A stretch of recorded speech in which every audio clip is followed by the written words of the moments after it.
overall, the town, you can't tell the storm was there last year. So we've had a pretty good recovery. Port Mansfield officials with an update 1 year after Hurricane Hanna made landfall near the Willacy County community. Channel 5's Rudy Mireles live in Port Mansfield with a look at the area today. And Rudy, you were there as Hanna made landfall and then tracked the aftermath. So how does it look compared to last year? Well, Oscar, it is a very different picture here compared to Hurricane Hanna making landfall at this time last year. I'm standing on this divider in between two of the boat ramps here at the docks here in Port Mansfield. And the reason I wanted to use this as an example is last year we came out here the Friday night before Hurricane Hanna made landfall, and I was standing here. Saturday we tried to do the same thing, but the water line was at about my waist, and now you throw in those waves that are crashing over and it's pretty much engulfing me, and we decided not to risk it. But I wanted to show what it looks like now. That water line very low, boats launching in and out all day, and driving around Port Mansfield, it looks like a hurricane never even came through here. Port officials say that is by design, making that recovery process fast, but the work regardless continues to make sure that the recovery process can be faster next time around. No stranger to hurricanes, Port Director Ronald Mills says his team is skilled at severe weather recovery. But we were able to get everything picked up in about 10 days. Actually, we were finished. A quick operation to get back to normal.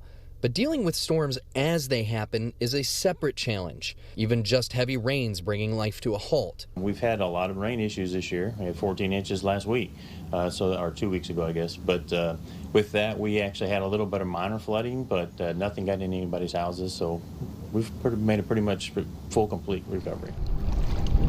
Drainage not typically an issue inside Port Mansfield. Only a few homes at flood risk during rain. But it's the only way in and out of Port Mansfield that's a concern. The only roads to safety, flood prone.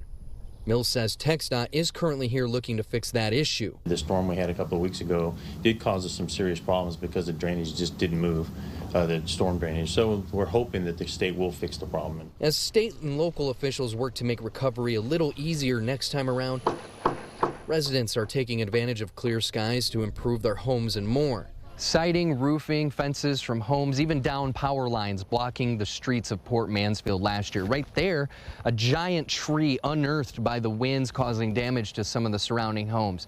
This year, it's people just kind of working on their homes, some even taking it to the next level and building new homes. While TxDOT and local officials look to improve the access in and out and around Port Mansfield during severe weather, Mills says the quick recovery should instill confidence in residents, but he reminds people they need to be prepared as well. Anytime you're dealing with hurricane season, you got to cross fingers and hope for the best. That's just the way Mother Nature is. We are as prepared as I think we can be for the circumstances that are at hand.